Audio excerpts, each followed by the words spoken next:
पाठ 8 छाया का सौदा। कहानी। किसी शहर में एक बहुत कंजूस व्यक्ति रहता था। उसका नाम था पोपटलाल। एक दिन पोपटलाल अपने घर के आगे बगीचे की साफ सफाई में जुटा हुआ था। उसी समय एक राहगीर उधर से गुजरा। आसमान में सूरज तेज चमक रहा था, इसलिए गर्मी बहुत अधिक थी। राहगीर चलते चलते बहुत थक गया था और गर्मी ने भी उसे बेहाल कर दिया था। इसलिए उसने कुछ देर विश्राम करने की सोची। यह सोचकर उसने सड़क पर खड़ा होकर आसपास नजर दौड़ाई। तभी उसकी दृष्टि बगीचे में खड़े एक घने वृक्ष की ओर गई, जिसकी छाया सड़क तक फैली हुई थी। वह राहगीर सड़क के किनारे पेड़ की छाया में बैठ गया।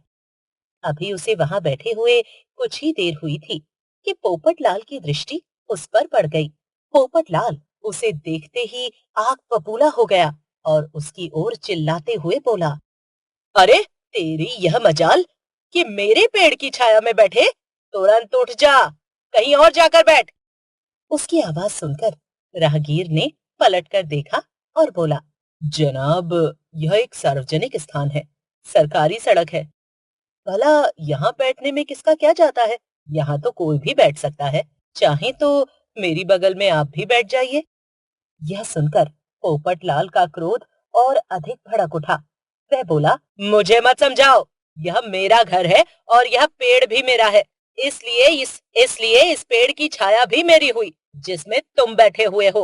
अब तुम तुरंत यहाँ से भागो, वरना मेरा नाम पोपटलाल है। उसका नाम सुनते ही राहगीर सोचने लगा, तो यह है वह पोपटलाल कंजूस सेठ जिसके चर्चे पूरे शहर में होते हैं। इसे तो मैं आज सबक सिखाकर ही जाऊंगा, ताकि यह भविष्य में किसी के साथ अभद्र व्यवहार न करे। यह सोचकर राहगीर तुरंत नम्र पड़ गया और बोला, जनाब, आपने बिल्कुल ठीक कहा कि यह पेड़ आपका ही है, किंतु इसकी छाया तो आपके अहाते से बाहर है। आप ये छाया मुझे क्यों नहीं बेच देते? मैं आपको 200 रुपए दूंगा। 200 रुपए, और वह भी इस पेड़ की छाया के? कोई निरा गधा लगता है, जिसमें बुद्धि नाम की चीज नहीं है। लालची कंजूस पोपटलाल मन ही मन सोचते हुए बोला, ठीक है, 200 रुपए में सौदा तय हुआ। निकालो रुपए। वह राहगीर मुस्कुराते हुए बोला, जनाब, यदि आप इस बात का इकरारनामा बना दें तो। क्यों नहीं? इसमें भला मुझे क्या एतराज होगा? मैं अभी कागज पर लिख कर लाता हूँ। तुम बस रुपए तैयार रखो। यह कहकर पोपटलाल घर के अंदर जाता है और एक कागज पर पेड़ की छाया के इकरारनामे को लिखकर ले आता है। फिर उसे राहगीर को देते हुए कहता है, अब इस पेड़ की छाया तुम्हारी हुई। राहगीर उसे 200 रुपए देकर उस कागज को लेकर अपनी जेब में रख लेता है तथा फिर अपने घर की ओर चल पड़ता है। अगले दिन जैसे ही पोपटलाल अपने घर से बाहर निकला, तो उसने उसी राहगीर को अपने घर के आगे खड़ा देखा। यह देखकर पोपटलाल ताव में आ गया और उस राहगीर से बोला, अरे, तुम मेरे घर के आगे कैसे पहुंच गए? वह राहगीर मुस्कुराते हुए बोला, जनाब, आपने ध्यान से नहीं देखा। मैं जहाँ खड़ा हूँ, आपके वृक्ष की छाया अभी वहीं है। मैं इस छाया का मालिक हूँ। अब यह जहाँ जाएगी, मैं भी वहीं जाऊंगा। पोपटलाल उसकी बातें सुनकर सकते में आ गया। उसने माथा पीट लिया, किंतु अब कर क्या सकता था? दिन चढ़ने के साथ साथ वृक्ष की छाया पोपटलाल के घर के बरामदे तक जा पहुंची। वह राहगीर अब वहीं जाकर लेट गया।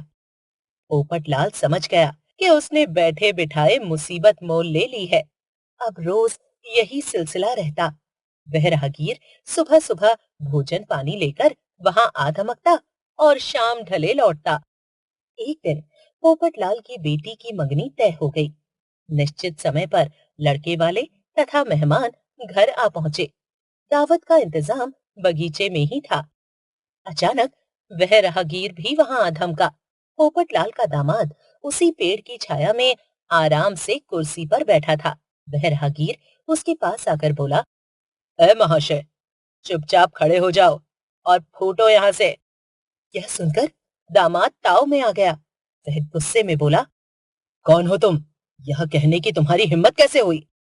दोनों के बीच हो रही कहासुनी को देखते ही पोपटलाल उधर आया। उसने जैसे ही राहगीर को देखा, वह उसकी ओर लपका। राहगीर उसके दामाद से कह रहा था, देखो, तुम जहां बैठे हो वह मेरी संपत्ति है। तुम्हारी संपत्ति? दामाद गुर्राया। हाँ, क्योंकि इस घर के मालिक ने।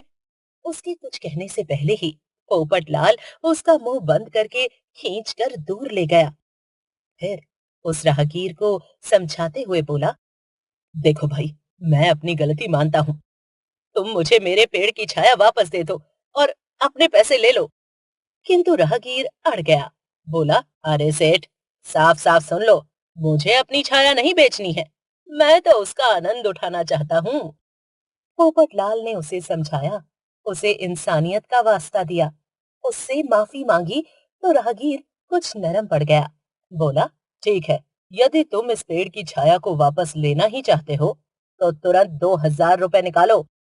पोपटलाल ने मजबूरीवश उसे तुरंत 2,000 रुपए थमा दिए।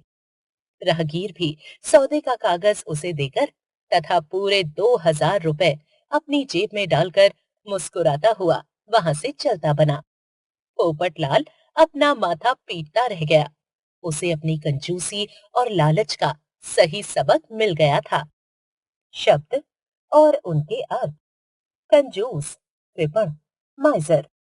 बेहाल, बुरी दशा, बैड कंडीशन, बैड कंडीशन। आग बबूला होना, गुस्सा, आग बबूला होना, गुस्सा आना, टू बी एंग्री। क्रोध, गुस्सा, एंगर। अभद्र, असभ्य, बुरा, इनडिसेंट। सौदा, लेन देन, सेल परचेज। आ धमकना, आ जाना, टू कम। मंगनी, सगाई, एंगेजमेंट। आनंद, सुख, प्लेजर। माथा पीटना, पछताना, टू रिपेंट। राहगीर, रास्ते पर जाने वाला, ट्रैवलर। विश्राम, आराम, रेस्ट। सार्वजनिक, सरकारी, जनता की, पब्लिक। मजाल, हिम्मत, करेज। निरा गधा, पूरा मूर्ख, कंप्लीटली फुलिश। इकरारनामा, अनुबंध, अग्रीमेंट। दावत, भोज, फीस्ट। संपत्ति, जायदाद, असेट। लालच, लोभ, ग्रीडीनेस। छाया, छांव, शेडो। पाठ